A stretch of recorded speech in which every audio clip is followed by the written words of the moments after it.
अस्सलामुअलैकुम वरहमतुल्लाहि वबरकातुहू। कैसे हैं आप सब? आई होप आप सब ठीक ठाक होंगे। अल्लाह पाक आप सबको खुशो आबाद रखे, ठंडी मीठी मज़ेदार सी खुशियाँ नसीब करे, ज़िंदगी के सारे गम इस रोज़े रोशन की तरह छट जाएं और अल्लाह आपको इत्मीनान क़ल्ब नसीब करे। अल्हम्दुलिल्लाह हम भी बिल्कुल ठीक है। And welcome back to another day and another vlog. कुछ मसरूफ़ियात के बाइस पिछले 3 दिन से मैं व्लॉग अपलोड नहीं कर सकी थी और मुझे बहुत अच्छा लगा जब आप में से कुछ फैमिली मेम्बर्स ने, जो कि यूट्यूब फैमिली मेम्बर्स हैं, उन्होंने पूछा मुझसे कि आपका व्लॉग नहीं आ रहा। तो एक दिल को ना खुशी से मिल गई कि आप लोग वाकई में इंटरेस्टेड होते हैं व्लॉग के लिए। तो बस फिर मैंने सोचा कि क्यों ना आप व्लॉग अपलोड कर ही दिया जाए। अच्छा, इस टाइम पे ना मैंने सारे फ़र्श धो लिए थे, सारी सफाइयाँ कर ली थी क्योंकि आज आना था अम्मी अब्बू ने। तो बस फिर मैंने सोचा कि जल्दी जल्दी से पहले सारी सफाइयाँ कंप्लीट कर लूँ और उसके बाद ना फिर मैं खाने की तरफ आऊँगी। आज अदनान गए हुए थे गाँव, उनका कुछ काम था और उनका रात का स्टे वहीं था। तो आज अम्मी अब्बू ने मेरे साथ स्टे करना था, तो मैंने कहा आज कुछ मज़ेदार सा यमी सा बनाती हूँ। तो फिर सोचा कि क्या बनाऊँ, आलू गोश्त बनाऊँ या फिर बीफ की कढ़ाई बनाऊँ।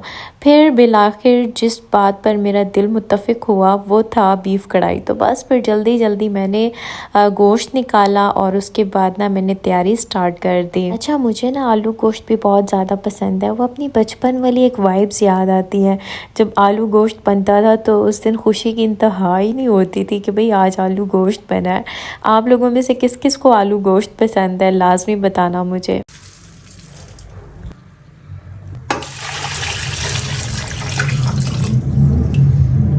मेरे ख़्याल में इस दुनिया में सबसे मुश्किल काम ना रिश्तों को जोड़ कर रखना है। वो इसलिए कि क़यामत के दिन मुआख़ज़ा भी सबसे ज़्यादा रिश्तों के बारे में ही है। पूछा जाएगा कि तुमने कितना रिश्तों को निभाया, और ये रिश्ता जो है ना इसे एक शक्ल दे दी जाएगी और ये अल्लाह के अर्श के साथ लटक जाएगा और अल्लाह से फ़रियाद करेगा कि अल्लाह, जिसने मुझे जोड़ा तू उसे जोड़ और जिसने मुझे तोड़ा तू उसे तोड़ दे। पर रिश्ता निभाना हमें इसीलिए भी मुश्किल लग रहा होता है ना क्योंकि हमें दूसरों के मिजाज के मुताबिक ढलना नहीं आ रहा होता। लोगों की बातें हमें बुरी लग जाती हैं जिस पर हमारा मूड ऑफ हो जाता है, हमारा दिल दुख जाता है, कोई हमारी मर्ज़ी के ख़िलाफ़ बात हो रही होती है। अच्छा, चूँकि हर इंसान की अपनी नेचर होती है, बाज़ दफ़ा हमारे रिश्तेदारों में कोई ऐसा भी होता है कि जो तानाबाजी बहुत ज़्यादा करता है, ताने देता है या झगड़ा करता है, जिसके बायस हमारा मिजाज भी उन्हीं जैसा होता चला जाता है। और फिर बिलाखिर हम ये कहते हैं कि इसमें हमारा कोई कसूर नहीं है, हमें जैसा माहौल मिला हम तो वैसे ही होते चले गए। लेकिन ये रीज़न अल्लाह के यहाँ नहीं चलता। दुनिया में तो हम इसे अपनी ढाल बनाए रखते हैं, लेकिन अल्लाह के यहाँ ये रीज़न नहीं चलेगा। अल्लाह ज़रूर पूछेगा कि भाई तुम तो पेपर करने गए हुए थे दुनिया में, तो फिर किस हद तक कामयाब हुए इस रिश्तेदारी के पेपर में। तो कुछ असूल बताती हूँ कि जो आपको रिश्तेदारी कायम करने में मददगार साबित होंगे। सबसे पहली जो चीज़ है ना वो है कम्युनिकेशन गैप। जब हमारी बात नहीं हो रही होती ना अपने रिलेटिव से, ये नहीं कह रही कि रोज़ ही करें, लेकिन कभी कभी तो जब बात नहीं हो रही होती तो दिलों में फासले आना शुरू हो जाते हैं। तो बात किया करें, खुशी और गम दोनों मौज़ूआत पर बात किया करें। एक दूसरे पर भरोसा करना सीखें, वफ़ादार बने, एक दूसरे के लिए वक्त निकालें। माजी में अगर कोई खटपट हुई है ना तो उसे माजी में ही रहने दें, अब हाल में उसको दोहराने की ज़रूरत नहीं है। इख्तिलाफ़ हो जाना मामूली बात है, लेकिन इसकी वजह से अपने रिश्तों को कमज़ोर ना होने दें। सबसे बड़ी बात कि हर वक्त दूसरों से खुशी मिलने की तवक्को ना रखें, क्योंकि ये ज़िंदगी अप्स एंड डाउन्स का नाम है। कभी अप होगा तो कभी डाउन होगा, और हमेशा हर किसी को ज़बरदस्ती बदलने की कोशिश नहीं करनी। लोगों को खामियों के साथ कबूल करना भी एक हुनर होता है। बस हर एक की कदर करें और हर एक रिश्ते को खूबसूरती से निभाएं। अच्छा, यहाँ पर ना मैं काट रही थी अमरूद और साथ में कीवी, और मुझे ना कीवी का नाम ही भूल गया था। अम्मी और मैं दोनों बैठे और सोच रहे हैं कि इसका क्या नाम है। तो एक मज़े की बात बताऊं, अम्मी को कुछ कुछ हिंट याद आ रहा था, तो अम्मी कहने लगी कि कुछ कचहरी कचहरी सा नाम है इसका। तो फिर मुझे भी फ़ौरन याद आ गया कि नहीं, कीवी नाम था इसका। तो बस हम दोनों बहुत ही ज़्यादा इस पर हंसे भी थे। साथ में ना मैंने अमरूद भी काट लिए थे। अमरूद से बहुत अच्छा हाजमा भी हो जाता है, भूख भी लगती है, तो वो मैंने 7 काटे। आजकल मेरा अमरूदों पे ज़ोर है। तो यहाँ पर ना अम्मी भी आ गई थी तकरीबन असर के टाइम पर।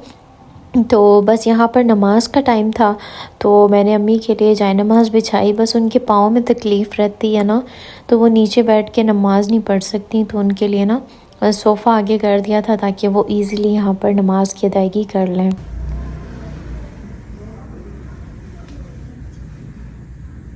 अच्छा, रात में अब्बू आए ना, तो अम्मी और मैं ना बाहर चले गए। अच्छा, अम्मी ना अपने घर के अलावा कहीं ज़्यादा रह नहीं सकती, तो बस अभी भी कह रही थी कि चलो आओ कहीं बाहर चक्कर लगा कर आते हैं। तो बस हमारा फ़िश खाने का भी इरादा बन गया, तो फ़िश वगैरह भी ली, कुछ मेरी शॉपिंग थी वो की, वापस आके खाना खाया। तो यहाँ पर ना मेरी कढ़ाई को इग्नोर कीजिएगा क्योंकि उसका हैंडल जो है ना वो टूटा हुआ है, उसको फिर इंशाल्लाह ठीक करूँगी। अच्छा, यहाँ से नेक्स्ट डे स्टार्ट हो रहा है। तो रात में ना जब हम वापस आए तो बस खाना शाना जब खाया था उसके बाद किचन समेटा, उसके बाद कुछ करने की हिम्मत ही नहीं थी। तो बस फिर सर्दी भी बहुत ज़्यादा थी और अम्मी को भी बड़ी सर्दी लगी हुई थी, तो मैं अम्मी के पास बस ब्लैंकेट में बैठ के हमने काफ़ी गपशप लगाई और उसके बाद बस फिर सो गए। तो नेक्स्ट डे अब फिर इस टाइम तक ना अम्मी अबू चले गए थे। तो रात में मैं सब्जियां वगैरह भी लाई थी, तो सोचा अभी जल्दी से ना इनको समेट दूँ।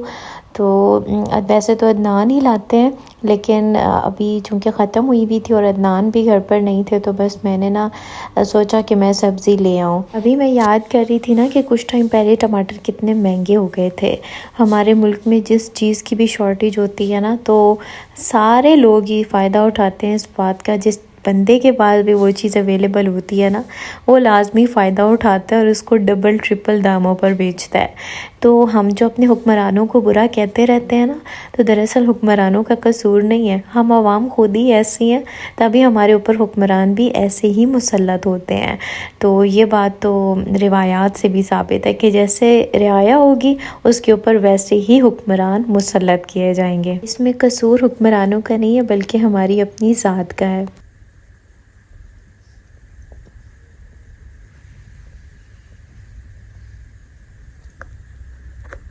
अच्छा जी, चलें अब आपको दिखाती हूँ कि जो मैंने घर के डेकोरेशन आइटम्स लिए हैं।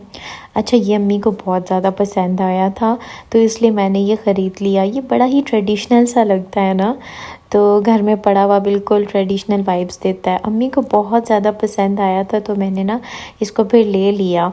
तो बहुत खूबसूरत लग रहा था ये घर में, जब मैंने इसको ला के डिटेल में देखा तो बहुत प्यारा लग रहा था। अच्छा, दूसरा जो मैंने लिया डेकोरेशन आइटम वो ये पॉट था। आप लोगों ने मेरी वीडियो में देखा होगा, पहले एक ब्लैक कलर का मेरे पास पॉट था, तो वो बस टूट गया था हाथ लगने की वजह से। तो बस फिर मुझे एक पॉट ही लेना था, तो मैंने ये दूसरा पॉट लिया। पहले मैंने बिल्कुल सिंपल वाला देखा था, लेकिन दैन फिर मैंने ये देखा तो मुझे ये ज़्यादा प्यारा लगा क्योंकि उसके ऊपर फ्लावर्स बने हुए थे, तो ये ना बड़ा ही प्यारा लग रहा था और शाइन भी कर रहा था। तो मैंने कहा चलो यही वाला लेते हैं। तो इसके अंदर जो रखना था प्लांट वगैरह वो मेरे पास पहले ही पड़ा हुआ था अपने पिछले पॉट का, तो मैंने उसी को यूटिलाइज़ किया और इसके अंदर मैंने रख दिया। वैसे अभी मैंने इसके अंदर और चीज़ें डालनी है ताकि ये ना फ़िक्स हो जाए, अभी ये ना इसमें फ़िक्स नहीं लग रहा। बस यही 2 डेकोरेशन आइटम फ़िलहाल मैंने ख़रीदे थे, बाकी चीज़ें ना मैंने अपनी नंद के बच्चों की शॉपिंग की। थोड़ी बहुत चीज़ें जो कि उनको थोड़ा सा खुश कर दें, तो ऐसे मैं इनके लिए ना थोड़े बहुत गिफ्ट्स लेना चाह रही थी क्योंकि वो उम्रा करके आए हैं माशाल्लाह। तो मैं चाह रही थी कि छोटे मोटे गिफ्ट ना उनको दूं ताकि वो खुश हो जाएं। अच्छा, एक बात है कि बच्चियों की शॉपिंग हो सकती है इजीली, बहुत सारी शॉपिंग हो सकती है, तरह तरह की चीज़ें आप ख़रीद सकते हो, बहुत क्यूट क्यूट होती हैं। सिर्फ ये ज्वेलरी में ही देख लें तो बहुत सारी चीज़ें होती हैं। इसके बरक्स लड़कों की शॉपिंग जो है ना वो बहुत ही ना एक टफ़ टास्क है मुझे तो लगता है, क्योंकि समझ ही नहीं आती बंदा उनके लिए क्या ले, इतने ज़्यादा ऑप्शंस नहीं होते ना उनके लिए। तो अभी मैंने नूर के लिए तो ले ली चीज़ें, जब सालार की बारी आई तो फिर मैं सोच में पड़ गई कि मैं उसको क्या गिफ्ट करूं। तो फिर ना मैंने एक ज्योमेट्री बॉक्स ख़रीदा, मैंने कहा चलो वो स्कूल गोइंग है तो इसको यूज़ कर लेगा। दूसरी चीज़ मैंने उसके लिए एक डायरी ख़रीदी, बच्चों को ऐसी छोटी छोटी चीज़ें अच्छी लगती हैं ना, तो कुछ डायरी लिख लेगा स्कूल की या फिर वैसे कोई चीज़। तो तीसरी चीज़ थी ये जंपिंग रोप, ठीक है, मतलब इजी होता है बच्चों के लिए और वो खुश भी होते हैं जंप करके, तो इसीलिए एक वो मैंने जंपिंग रोप ख़रीदी। हम भी बड़ा खेला करते थे और काफ़ी ज़्यादा जंपिंग रोप ना यूज़ किया करते थे। उसके अलावा फिर मैंने एक बॉल ख़रीदा, ठीक है। मैंने कहा चलो लड़के ये खेलते वेलते भी हैं तो उससे इजीली ना खेल लेगा। और फिर एक और चीज़ मैंने उसके लिए टॉर्च ख़रीदी कि अगर कभी रात के टाइम बाहर आना जाना हो या वैसे बच्चे खेल रहे हों तो उसमें वो इसको यूज़ करे और इससे खुश हो। हम बचपन में ना हम भी करते थे, टॉर्च से बहुत खुश होते थे, छोटी छोटी इवन वो लॉटरी जो निकलती होती थी उसमें अक्सर काफ़ी सारी चीज़ें निकलती थी, तो छोटी सी कभी टॉर्च कभी छोटा कैमरा, तो वो ना बड़ा मज़ा आता था। तो मैंने एक टॉर्च इसके लिए ख़रीद ली। अच्छा, यहाँ पर ना मैं आपको रख के दिखा रही हूँ कि ये वैसे इनकी ये परमानेंट जगह नहीं है, लेकिन वैसे आपको दिखाने के लिए कि इसको किस तरह से यूटिलाइज़ किया जा सकता है, तो मैंने कहा आपको दिखा देती हूँ इनकी फुल लुक भी। और ये भी अच्छा लग रहा है, लेकिन इस पे पॉट जो है ना वो मुझे ज़्यादा अच्छा लग रहा था। इसको मैं आगे जाके आपको दिखाती हूँ कि मैंने कहाँ रखा है, ठीक है। आप लोग बताइएगा कि आप लोगों को ये कैसे लगे हैं। और ये देखिए जी, यहाँ पर मैंने इसको रखा है। वीडियो में शायद आपको इतना अच्छा ना लग रहा हो, लेकिन रियलिटी में ये बहुत ही अच्छा लग रहा था।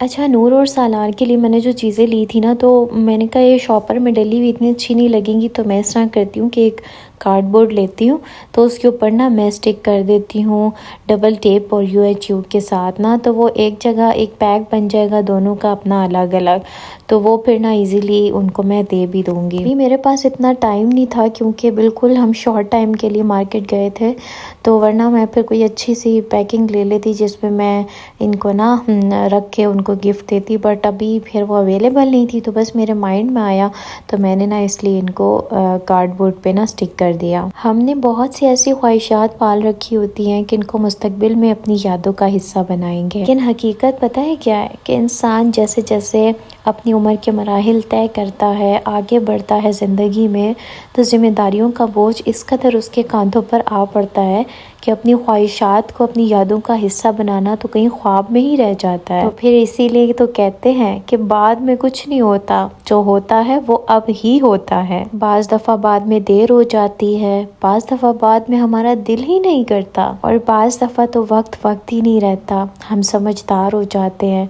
शऊर आ जाता है और वो बातें माजी में कहीं दफन हो जाती हैं। बाद में तो फूल भी मुरझा जाते हैं, बाद में तो मौसम भी बदल जाता है। इसीलिए तो कहते हैं कि जो लम्हात जीने हैं, जो यादें बनानी है, वो कल के लिए नहीं छोड़नी, वो आज ही यादें बनानी है, वो लम्हात आज ही जीने हैं, अपने आज को खूबसूरत बनाना है, मुस्तकबिल के लिए कुछ नहीं छोड़ना। ये तो सूरह कहफ में भी अल्लाह कहते हैं ना, ला तकुल इन्नी फाइलुन ज़ालिका गदा इल्ला यशा अल्लाह। किसी मामले की बाबत ये ना कहो कि मैं इसको कल करूँगा, मगर ये कि अल्लाह चाहे। तो बस ज़िंदगी के हर लम्हे को बहार बनाकर जिए, खुश रहें और खुशियाँ बांटें। अच्छा जी, यहाँ पर पैकिंग ऑलमोस्ट डन हो चुकी है और आप लोगों से सबसे बड़ा गिला है कि इतनी मेहनत से आपकी बहन वीडियो बनाती और आप लोग चैनल को सब्सक्राइब नहीं करते, तो चैनल को सब्सक्राइब करें, वीडियो को लाइक करें और प्यारा प्यारा सा कमेंट भी लाजमी किया करें। ये मेरे लिए बहुत बड़ी हिम्मत होती है। अपना बहुत सारा ख्याल रखिएगा। अल्लाह हाफिज़।